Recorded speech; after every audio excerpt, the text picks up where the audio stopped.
Back to school is far from back to normal. From distance learning to deciding when to return to the classroom, the uncharted situation is tough for teachers, parents, and students alike. We'll check in with educators and parents to see what's working and what still needs improving. And we'll hear from a family therapist with advice to help students who are still adjusting to learning from home. Tonight's live broadcast and live stream of insights on PBS Hawaii start now.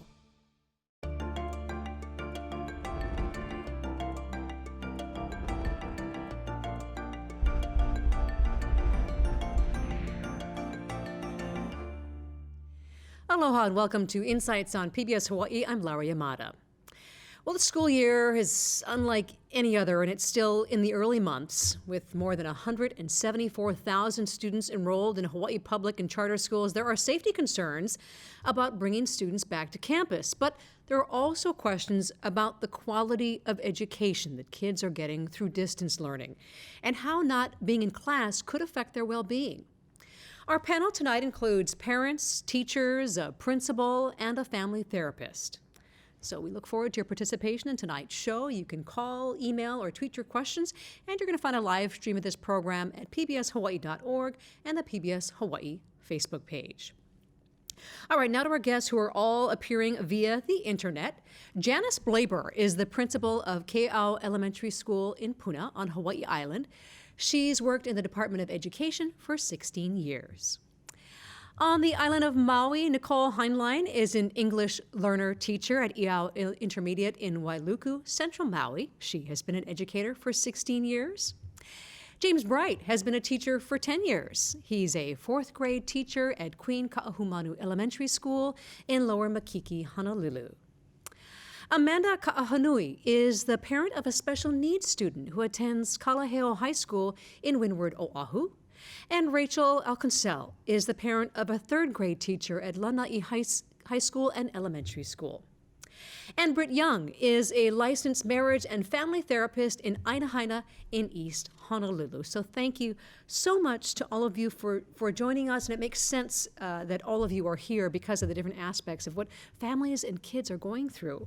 But let's start, Janice, let's start with you. Let me just kind of ask you this broader question about some of the biggest challenges you're seeing so far with distance learning and maybe what kind of improvements we've seen happen over this first few months, what we've learned? Sure.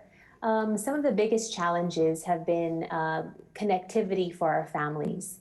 At the start, when we were delivering enrichment in Q4, when this pandemic initially hit us, the effect of the connectivity issues weren't necessarily apparent, but now we have about 900 students at Ke'au Elementary School, and almost 50% of our student population have connectivity issues. Wow. So the reliability of the Wi-Fi is not stable enough, and so a lot of our about 50% of our families cannot meet in live sessions with the teachers who are delivering everyday instruction. That's been the biggest factor. And we'll circle back to follow up on that in just a minute. But let me ask you, Nicole, how about you? Where you're at? What's it been like for the first few months? For me, our students live in Wailuku, which is considered town in Maui. We do have some students who live in more rural areas. In the valleys between Wailuku and Lahaina, we have students who live in there. So we do have some connectivity issues there. But for me as an English learner teacher, it's making connection with families. So a lot of our students are at home with multiple siblings on laptops, and so just making connections with those students and then with the families who don't all speak the same language has been difficult. Oh. And James, to you as well, what have you experienced so far? What's it been like? It's been a pretty steep learning curve for the families, the teachers, kids. I think a lot of people just assume kids know how to do a lot of things online, on computers, but you learn along the way that it's tough. They don't know that specific program that you're trying to teach them. And turning to the flip side of that coin, but a very tight coin, is the parents who are here tonight as well, speaking on behalf of their families and their students and kids. Rachel, you've got a third grader in school. How's that been? Well, it's been tough. So we started off as blended, then distance learning, blended again, and then now we're back at distance learning. The first week was pretty tough with what Nicole and Janice said. We had issues, especially on the first day with our Wi-Fi. Lucky enough, I was able to utilize my neighbor's Wi-Fi, which was strong enough. But for the first couple of hours, I had to use my phone. But with their assignments, curriculum, using Google Meet, it was really too difficult. So my daughter couldn't really retain all of the information that was provided from the teacher. It's here and there. When I'm back at work, she still calls me with issues with the computer, which makes it difficult on my end because I can't be there to assist her. So it's like, what can we do? You know, it's technology. It's, you know, I give a lot of credit to all of the teachers. I can imagine how difficult it is for them, especially with the distance learning, but, you know, kudos to all of you. So Amanda, when we think about just the technological challenges and the distance challenges for any student and for any family, your son has some special needs. Has he been able to attend in person, or how have you managed that, considering that there are some additional challenges? Right. So our son has medical issues as well. He's a kid that if he gets a common cold, that can send him into an asthma episode, and he can miss school for a week or 10 days and possibly go to the hospital. So for us, COVID is extra scary. And we had to make a decision early on that we just couldn't put him into school because it's just not worth his life or potential health effects. And so, you know, we were kind of probably one of the weird families that said, oh, we're doing distance learning, yay, because we just couldn't imagine what going to school or even a hybrid would look like for him. So he sits here at the desk and he's online with his teachers. He's got an aide who's with him with his core classes and make sure that he's doing what he needs to do, and they check in with him. So he's actually very happy. He's an 11th grader. He's in an inclusion setting. He does have some special ed classes, and for him, it's working. It's challenging for sure. And we've seen the teachers, you know, really struggle in the beginning, and they're kind of getting their groove now. So it's a little more interesting, and they've got more stuff going on, and they're doing a really good job of engaging him. So let me ask you, just following on that a little bit, Amanda, is that going to be sustained as far as the model that you're currently able to have with your son? What's the understanding at this point as to what's going to happen down the road? We don't know, honestly, because if the department decides to go back into a hybrid model, you know, 2 days on and 3 days at home, we just can't do that right now. There's not a safe vaccine available. And so I don't know, we may have to pull him out of school or try and do, you know, an online or full distance learning program, but we're just taking it, you know, day by day, quarter by quarter. When we hit the first quarter and then our district decided to do second quarter distance learning, and we're like, yay. And so we'll see what happens for third quarter, and then we'll just tackle it as it comes. Now, Britt, I want to get to you in just a minute, but I did want to follow up with Rachel because we're talking about sort of, you know, the distance and maybe the pros and cons in a sense. And when I'm thinking about what's happening with COVID and what's more recently been happening on Lanai, has that kind of added to the anxiety? Has it created a little bit of space? What's with that more recent development on your island? How has that impacted where you are and how you're managing things and your stress level with it? Now, because we are on lockdown till November 11th, so I'm fortunate to be at home when my daughter's doing distance learning. So I'm here to assist her if there's any issues. And I'm currently furloughed at the moment, so that helps as well. Pros, I'm here. Cons, I feel like I'm harder as a parent, being there with her by her side, assisting her, or if she has any questions with her homework. I see that side of me, which I see myself, I'm like, hey, I have to push back a little. She needs to learn on this own, because when I'm at work or when my husband and I go back to work, it's the grandparents that she has to rely on. And they're not so tech savvy or used to the type of technology that we're doing right now. So it's a little difficult. So it's 50-50 right now. For her, she prefers to be with the teacher. I see that she learns more. She's more interactive. She's more excited to wake up in the morning than how she is having distance learning here at home. It's a struggle every day. But I think all of the kids right now, they just want to be out there interacting with their friends. You know, they're so already tied up at home all of the time. We can't go out. So they need that type of freedom. So, You know, and Britt, this really leads to all the things that you're dealing with the families that you work with the parents, the kids, the family unit. What are you seeing as far as the impact, whether it be on the parents themselves, the kids themselves, or the family unit? well, as a parent, I chat with all of my friends too. I'm so sorry, Rachel. Hold that thought just for a second. I'm going to have Britt jump in just for a minute there. Oh, sorry. Yeah.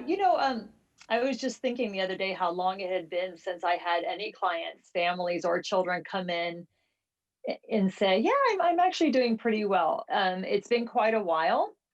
Most are coming in with COVID fatigue, distance learning fatigue, well, recently election fatigue. So it's just been a long time since I've seen sort of joy enlisted on some of the faces, which is unusual because typically we see, a mix of everything. But, one thing that I think Rachel was kind of tapping into was like a lot of families are feeling like my child doesn't have enough autonomy with the distance learning. So we're always like on top of them. What are you doing? Everyone's checking in. On the other flip side extreme of that, there are a lot of kids with like too much autonomy. Maybe both parents are working or they're working from home. And so there's little to no supervision of what they're doing distance learning. So it's like sort of one extreme or the other. But either way, parents are really stressed out, especially because if they're always on top of their child, it's just stressful to be in that position. And if they're relying on their child to be a self-motivated learner, they're stressed out, it's not happening. So what we are typically seeing is that the parents themselves are very stressed out, and maybe about their jobs, maybe about the financial situation on top of everything. And that's trickling down in many ways to the children who are feeling the tension in the home, relationally as well, right? When you're on top of each other a lot of maybe parents are kind of having some conflict, siblings are having a lot of conflict. So the kids themselves are presenting with a lot of distress, a lot of anxiety, I think a lot of depression. It's turning into depression for a lot of children, not only because of the tension and conflict in the home that they're experiencing, but also because they rely on school for a lot of their socializing, and their worlds are getting very small, where it used to be big. And so I think there's a lot going on for these families, and it's been very, very difficult. And no doubt we're going to keep weaving back to you, Britt, because so much of this has to do with what that school and education experience provides for kids and for families as human beings, and what they need for life skills. Let me get to this question really quick, and maybe I'll start with Janice on this one. This is a question we got coming in from a grandparent trying to help his grandson with online learning. And he says, online learning is too tough for kindergartners. That's who he's trying to help. Why can't they go to school in person? This is Ron from Waipahu. Speak to Ron, Janice.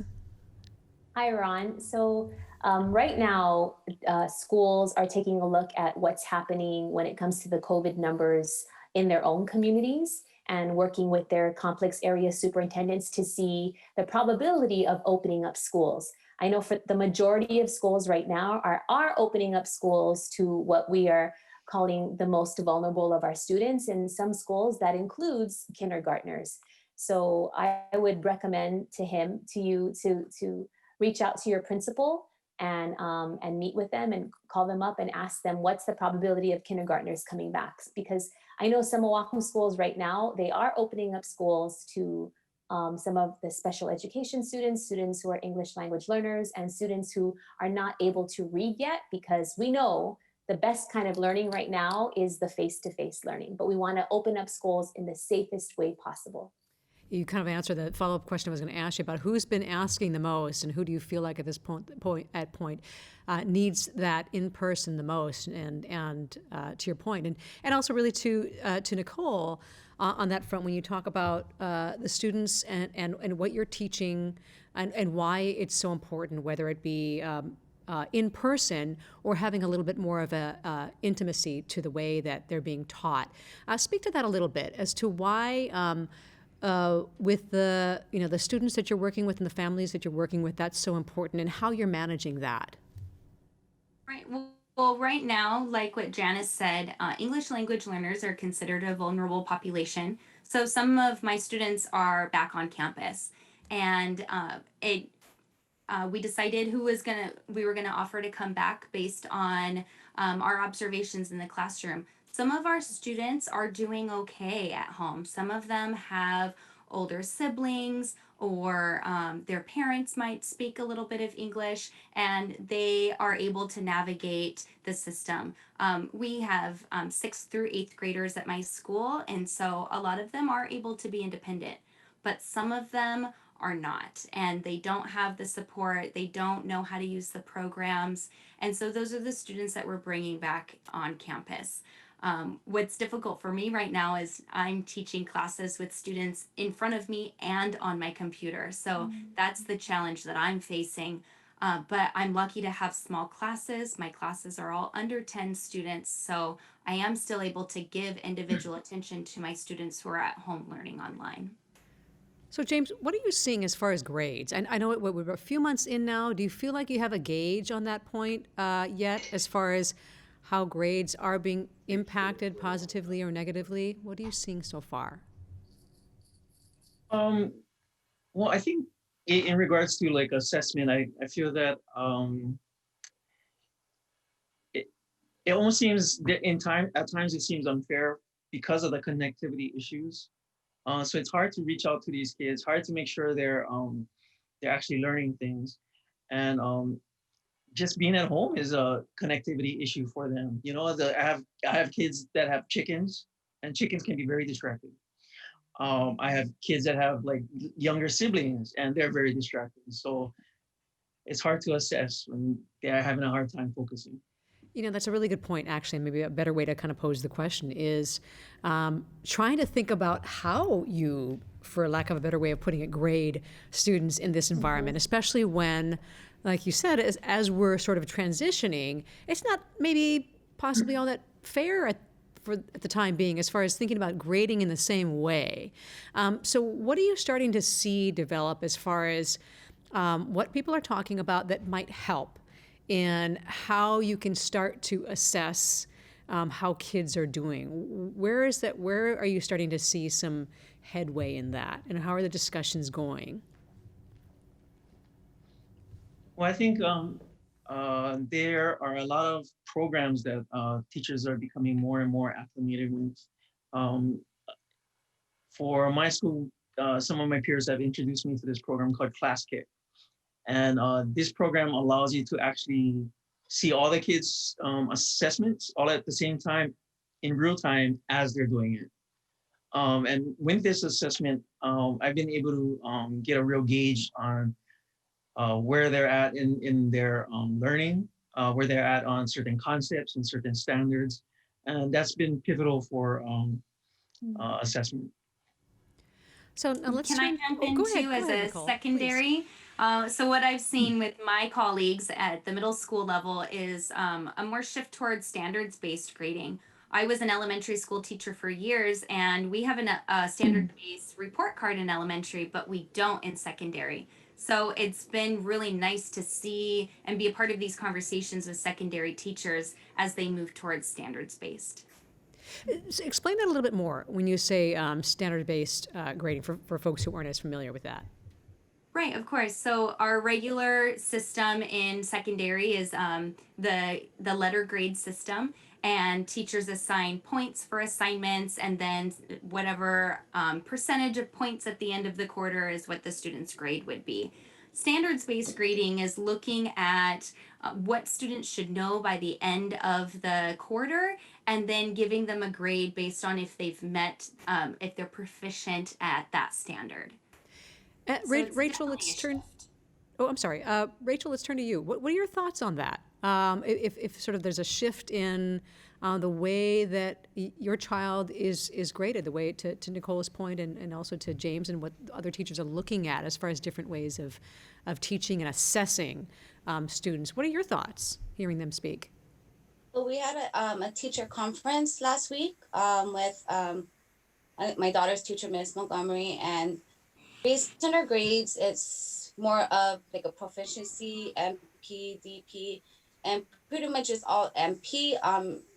Although my daughter is doing great, the level that she's at right now, it's still second grade level, just with the constant changing from blended distance learning. So from what Nicole said, by the end of the year, she should meet that third level grade, which is one of the reasons why maybe I'm a little harder on her, just because I expect so much. But at the same time, I do test my patients as well and try to put myself in their position. All of this is new, but just the level that she's at is a little concerning, especially with what's going on right now, especially with the COVID and everything. So I prefer the A-B, I think, because when I was in school, that made more sense, but the other grading is a little tough to say. How about for you, Amanda? How are you seeing, the way that your son is? I know it's a little bit different because there's a different level of sort of attention and focus because there's a special needs child, but the way that things are being assessed now and maybe in the future, do you feel that that's helpful? Do you feel there are other ways that it needs to be handled? Do you feel he's being assessed in a way that makes sense? Yeah, so far it seems like the assessment process is going pretty well for him. And different teachers and classes do different things, right? So sometimes it's just participation. Did you come? Did you show up? Is your camera on? Are you turning in the assignment at the end of class like we're asking you to? Great. You get points for that, right? And then some classes are really like project based, and they're working through this bigger project through a quarter or a semester, and we don't know what the grade's going to look like until the end. So it really does, we're high school, so it is different from class to class, from teacher to teacher, but so far it's been okay, and the teachers have been really great about checking it. How are you doing, Ikaika? I see that you didn't get as well of a grade on this one, so why don't you come and see me in teacher assistance time, and let's talk about that. And so they really are working to try and get the kids, raised up and staying up at the levels that they want to see them. So, Britt, when we think about creating this environment for a good learning environment for kids today, and what they need, not just in that environment, but also in the psychological and social exposure that they get through learning and through school. What is top of mind for you as far as what we as a community, we as a school system, and as families need to think about? What the challenges are right now in that regard, and what we need to fold into this sort of new normal of how we're learning? Yeah, that's a really good question. And I think it's still up for debate because the fact remains is that most of us, teachers included, do not feel safe putting our children back in person, especially if there isn't a clear guideline as far as how everything is going to stay safe for the students and teachers. So there's a lot of what we call reality therapy going on right now, which is this is how things are, and we're sort of in this acceptance, phase or stage. And so the question isn't so much how do we get out of it, but really how do we cope with what we have? And so, what you might be tapping into is like this idea of healthy coping strategies. What's the best way to make what we're dealing with okay? And as I talk to these parents or hear these parents and teachers, everybody is putting their best foot forward. Parents who have multiple children at home, they're shuttling from one child to the other in like a rolling chair sometimes, trying to make sure everybody's on. I mean, everybody's doing their part, and yet everybody feels like they're still falling short. The parents oftentimes feel like they're falling short. The students feel like they're falling short. Maybe the teachers feel that way too, I imagine. So the best way I can imagine coping with this is to work together, collaborate. I actually feel comfortable advocating this idea of pods or maybe families who can help each other. If you feel comfortable with the high schooler down the street coming over and helping your third grader, and you know that that's a safe interaction, maybe that does open things up for you a little bit. So there might be some out of the box thinking it takes to really make it through. For families who are doing great, great. But the families who are struggling, I imagine it will take some out of the box thinking, some creative solutions. Who can assist? What relative is out there who is retired and who can help? Parents are taking all of this on by themselves typically. And I think this is a situation where we need a village to really make it work. So I'm hoping that more families tap into that outer network, a safe outer network, and see where they can get some assistance and sort of tap out so that they can recharge and then kind of be their best selves for their children. But a lot of families don't know how to do that. I want to get to a little more of in just a minute here, a little more of the kind of the silver linings and what we're learning from this and how we can grow. But I do want to touch base on sort of what's happening with the Department of Health and sort of how they're moving forward as far as what they consider safe and what sort of needs to be implemented in the schools. So maybe Janice, I'll just kind of start with you on this one. I mean, what are your thoughts right now as far as the guidelines that are coming out? And if they're good enough, do you feel like that, what's being put in place to prevent possible transmission, social distancing, ventilation, whatever it may be, what is being discussed? Do you think it's enough? Do you think it's safe enough to start bringing more kids back to school?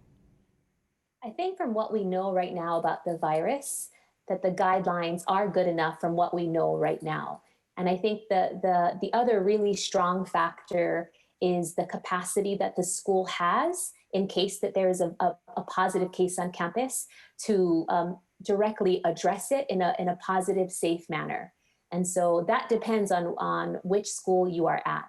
And I know that the different complex areas are definitely working on making sure that principals are supported in their plans, taking a look at what their plans are and bringing students back to school. So like currently right now, we have about 50 students on campus who are learning in a face-to-face manner. And we are slowly bringing kids back on a need basis, right? The need, and number one is the criteria for, and I think that's what Nicole had mentioned earlier, are they able to learn at home, distance learning? And if they are not, then we probably should be bringing them back face-to-face. And I think that's what almost all schools on Hawaii, all the public schools are actually doing. So when it comes to the guidelines, I think the guidelines right now are good enough because of what we know about the virus and the capacity of schools to address a positive COVID case. I think we're working together to figure that out, right? One COVID case at a time. And to you, Nicole, and then James, maybe also kind of in this slide. Are you feeling like the environment is safe enough? Are you feeling like we're moving at the pace that's right for kids and for families? I know everybody's had to transition into this, and now maybe starting to slowly have to transition back, and that takes time and effort with their schedules, within the family unit. What's the discussion that you're hearing amongst the kids and their families? My students who are on campus, they're middle schoolers, but for the most part, they like coming to school and they missed seeing their friends, definitely.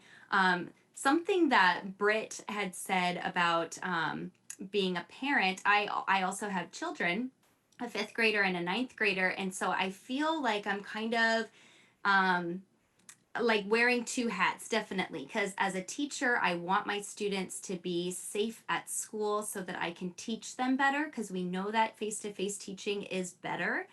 But as a parent, I want my children at home where I can control the environment and they're safe. So I'm definitely stuck in this.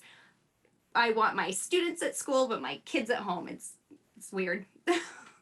I'm sure a lot of folks are going through that, no doubt. I mean, James, what do you feel that the environment, or the guidelines that you're hearing, do you feel safe as a teacher being back in the classroom? Do you feel it's safe enough for the kids? Or do you feel like there's enough in place at this point in time, or are we still kind of working through that transition and we need more time?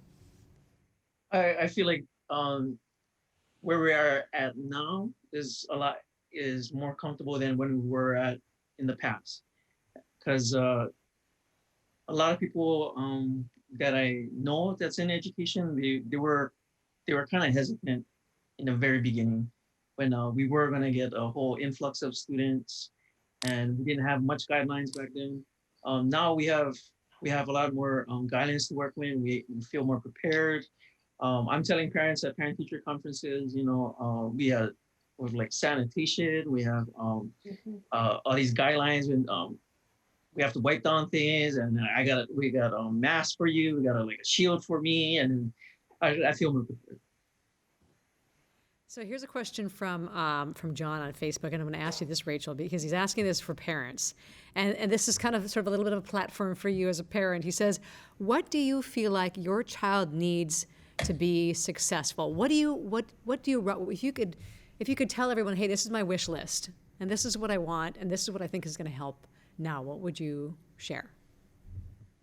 For me as a parent, I prefer that she has that one-on-one teaching, not virtual. I think being in class with other students as well as the teacher, open up more ideas. I think they'll learn more from their classmates, they'll learn more from the students. With distance learning, as a teacher, it's hard to toggle. If one student's having an issue, then she's neglecting the rest of the class. So it's like a roller coaster. But on the safety side of it, from what Nicole said, I prefer my daughter to be at home. So everyone's saying the anxiety and the stress is really high because you want this, but you want that, and you can't have both. So, and here on the night, it is a small community. So it's like the flu. When someone is sick, everyone gets sick. And with the COVID right now, I'm not sure if you heard the news, but we're currently locked down because we had a COVID case that increased to about the 90s within a week or two.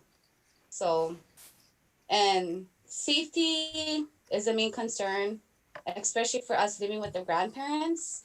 Elderly are more effective, and we are a big family, and most of my friends have multiple kids, so I can't imagine what they're going through, and I only have one, and my stress level is already high. So it's 50-50, but for me, prefer to be with the teacher, but at the same time, safety is the number one thing right now.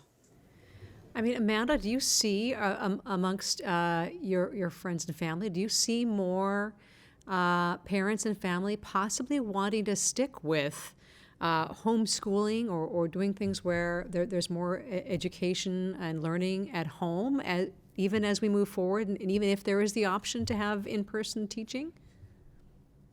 It's really a mixed bag for special ed families. When a family that you think might have a medically fragile child, and you assume that they would want to keep them at home, but that child also cannot really manage distance learning, and they need to be in school. And so then for that family, the safety and the practices that they're using at school are really important for them, right? So, and then you've got other families that are saying, just keep them home, keep them safe until it is safe for everyone to go back together, and then maybe using some kind of better technology.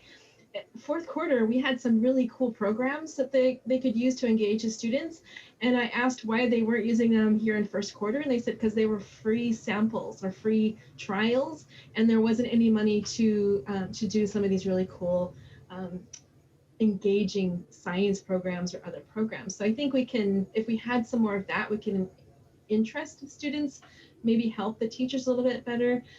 So I think it really is a mixed bag. It's such a personal decision right now on whether or not you want your kids to go to school, whether you want them to stay home, whether they can stay home.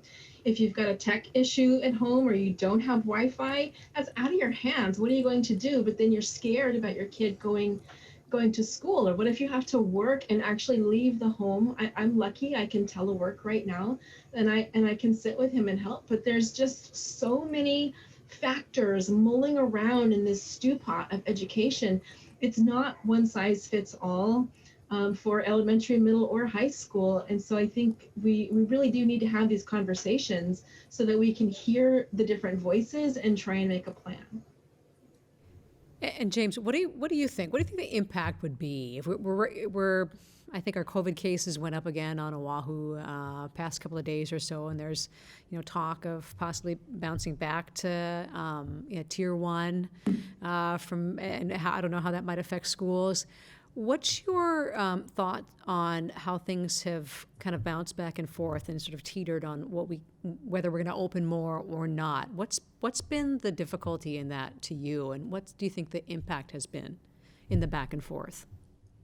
I think the difficulty has been trying to keep all of our stakeholders feeling comfortable with the new normal, because I'm trying to make sure that I make everybody understand that I'm still learning a lot of these programs. I'm still trying to figure out what is the best way for everybody to learn in this way, especially because a lot of times I'm trying to do hands-on things, which I have to explain to them verbally. So it's not really hands-on if I have to explain it to them verbally only. But I just feel that wow, I lost my train of thought. That does happen because of all this high stress. Well, let me follow up with you on this, and then I'll have Nicole, you answer kind of the same question too. Just these are questions from John as well, just asking about what kind of support you feel like you need as a teacher, and other maybe new training that whether it be for you or other teachers that you are either aware of, you've learned, or you'd like. What's your ask as a teacher? I feel like I am working constantly trying to, like what James was saying, learn the best way to deliver my lessons. And oh, I just found out about this new tech tool, and now I have to do the training for it and know how to use it. And so I feel kind of like what Amanda was saying about during Q4 when we had all these free trials. It would be nice if we did have access to a lot of these cool tech tools that would help engage our students. But also, I think for me, I'm the only English learner teacher at my school, so I am kind of like a little island on my island here. And so having a bigger network of teachers that I can collaborate with and bounce ideas off of and find out what's working with their students. And it is important to swing back to you, Britt, in just a moment, but I wanted to get to this question from Joel from Hilo, and I'll hand this one to you, Janice. He's asking, I wonder if the DOE is working collaboratively with private schools, in general, throughout the state, within communities in an effort to more thoroughly explore learning options and teaching strategies for kids and for teachers at all levels, all ages. What are you seeing as far as the efforts to say, okay, I don't want to say the new normal too many times in an hour, but that's the truth.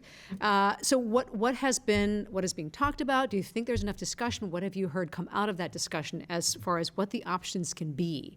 So there's today? not enough discussion yet, but Stacy Kunihisa, Derek Midikami, Winston Sakurai, we are part of this Principals Helping Principals, and it just launched about a month ago, where we invited, Stacy Kunihisa led the way to invite private school, charter school, public school principals, school leaders to talk just about that.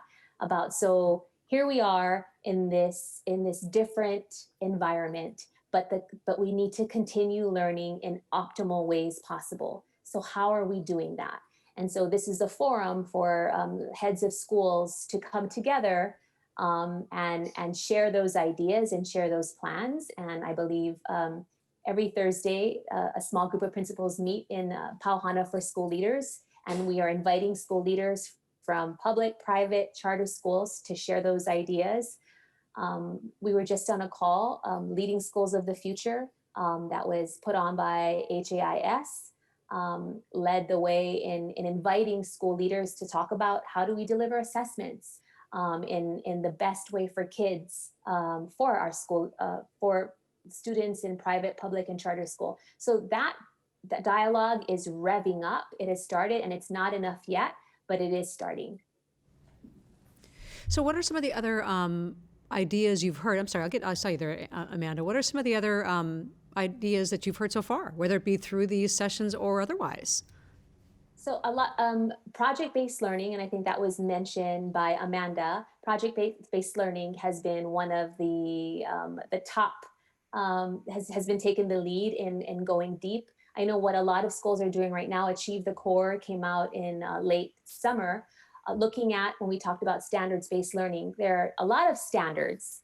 And now that we're seeing students, especially in elementary school, from about 60 minutes to about 90 minutes each day, and maybe no more than 2 hours a day, much less than usual.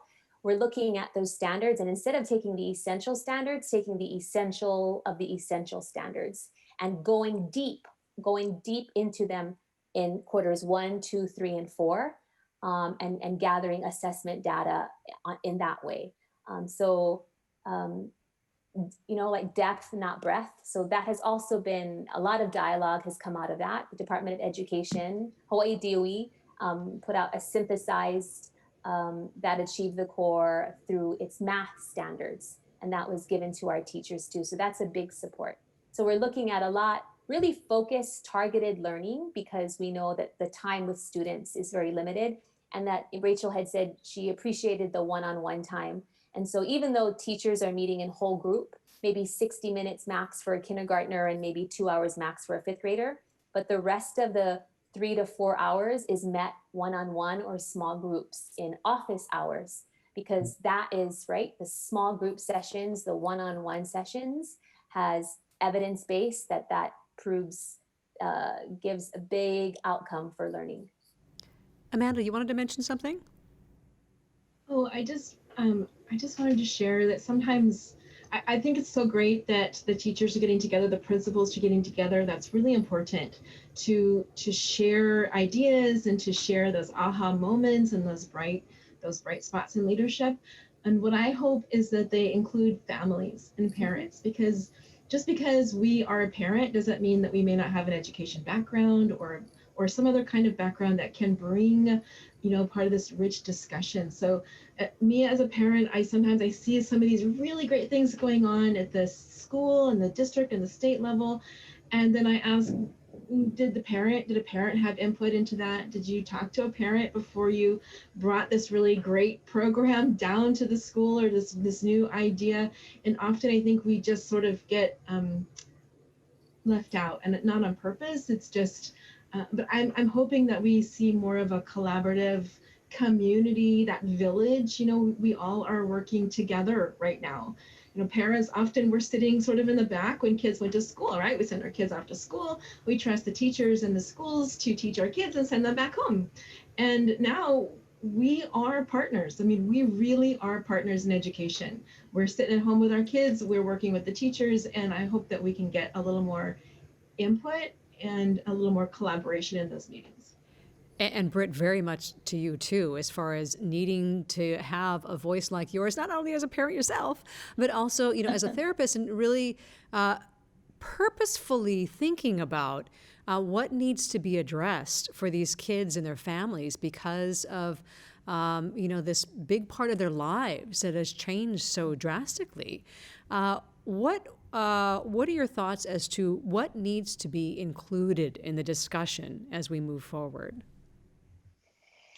Good question again. I really, to flip back just for a moment to this concept of, if we send our children to school, we risk their safety. If we keep them home, we risk their academic achievement.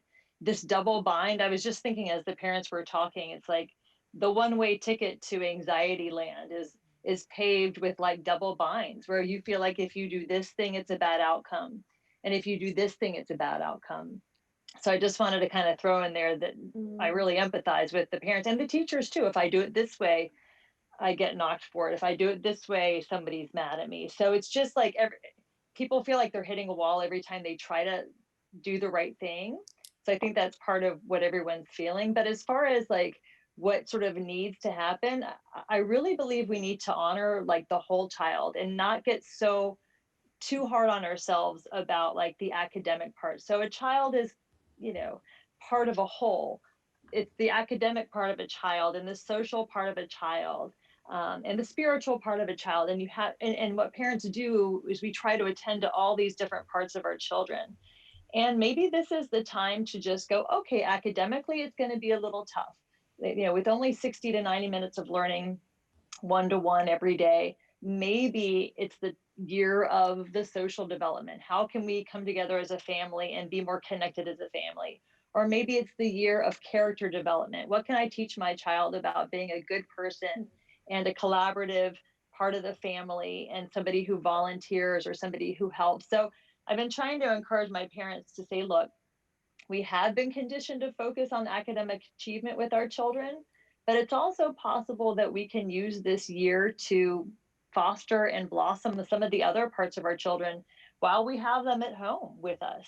That closeness, that connection as a family, a lot of people are saying, yeah, we've become much more bonded and connected. The academics have fallen off for a lot of families, but where can we make up for that? And I want to do a quick follow-up thought with you. When we think about what's happened because of this pandemic and families having to work a little bit more closely together with their kids, and thinking about how, at least for some families, I would think that's really upped the involvement and engagement. Sometimes because they've been forced to, because everybody's so busy, they don't necessarily have the time, but have had to make time somehow, make a time appear, I guess. But what do you think has come out of that, as far as this this trajectory we've on that maybe has gotten more families and parents involved in their parents' education? Right. As one of the speakers was just saying, we used to kind of drop our children off at the curb and, wave goodbye and allow the teachers to really take charge of the academics. And what we saw was the grades, and we helped where we could at home. But I think a lot of families would say it's opened their eyes to what the kids are kind of enduring as far as their academic pressures and stuff. I know with my kids at home, I never realized how hard they have to work to keep their grades up. I didn't know that. That's really opened my eyes. It's also opened a lot of families' eyes to how hard the teachers are working. Can you imagine relearning how to do your job in 3-4 months and just completely relearning and retooling that? I think the best part of this, if I had to put a silver lining on it, is this concept of resiliency. And when we go through hard times and when we have a lack of predictability and a lack of control over our circumstances, it's so distressing. It's so very distressing, and that's what everyone feels. But once we come out of that, we have a little bit of a tougher armor around us. So our kids going through this, I do believe this is going to be a generation of resilient kids. And, resiliency is very important for making it through the ups and downs of life. And maybe to a couple of the teachers, to you, James, what's been the feedback that you've received and the kind of support you've received? Do you feel like there's a little bit more awareness of the role of teachers now, and with a lot of parents having to play that role to a certain degree? What are some of the discussions that you've had with your kids and their families? Yeah, I feel that a lot more. I feel that appreciation. I feel that wow, that's hard. You sure you don't want to take my kid anyway? I mean, there's a lot of those discussions where that realization, that understanding of resiliency. There is a lot of those feelings that are just being communicated, because I know my students are I must be stressed because I can't really put any words to this. I think you're speaking from the heart, and that's the most important. And Nicole, I mean, when you think about how this has changed, maybe for a lack of a better way of putting the attitude toward teaching and education within these families, what's the feedback that you've been getting? What have you taken away from this experience so far, and what's been happening so far? Yeah, so whenever I call home, the families are always very grateful, and they're happy for feedback. And being the English language teacher, when I have new students come in from other countries, I have to test them in person. And so some families I'm getting to meet in person, and they're so grateful to come on campus and get to see our school and meet me and the office ladies. And so I'm just every time I interact with parents, I'm just feeling that they're very grateful for what we're doing for their kids. So we've got about 5 minutes left, and I'm hoping I can do a little round robin here. And I want to have each of you to respond to something that you've touched on already a little bit as far as moving forward. What we need to focus on the most. If you were to pull out a few points that you think, okay, these are the focal points we need to think about and focus on from this point moving forward. Maybe Amanda, I'll start with you as a parent, because you talked about wanting to be more engaged in that discussion. What stands out to you now and moving forward? Well, for education, I think it really isn't one size does not fit all, and thinking outside the box about what we can do, who can come back to school, who can stay at home so that we don't have all of the kids coming back. I really hope that we move forward and can really be innovative, and be appreciative of what we have. I really love what Britt said about this is the year maybe that we work on resiliency, we work on character, that it is not all about academics. And I think we really need to work to bring our kids through this with a positive mindset and that growth mindset so that they're ready to tackle the next thing. And maybe we got about 20 seconds or so for each of you. Rachel, when you think about, okay, this is the main thing that I want to stand out as we move forward. For me as a parent, just spending as much time as I can with my daughter. They're growing up, they're not getting any younger, especially the time that I have being at home. Trying to do something new every day, do projects daily, baking, or, once we stay at home or release, go to the beach. My husband's a fisherman and a hunter, so me and her likes to go outdoors. So learning more stuff with that would be great. And, just keeping the safety precautions for not only myself and my family, but for everyone in the community. Very good point. So many different ways to learn. Nicole, what is standing out to you when we think about today moving forward? Making connections with students is super important. And I think that is going to be the best way moving forward. If I know my students, they're going to learn more from me. And James, you talked about some of the different programs and things that you guys are testing out and working on. What's standing out to you?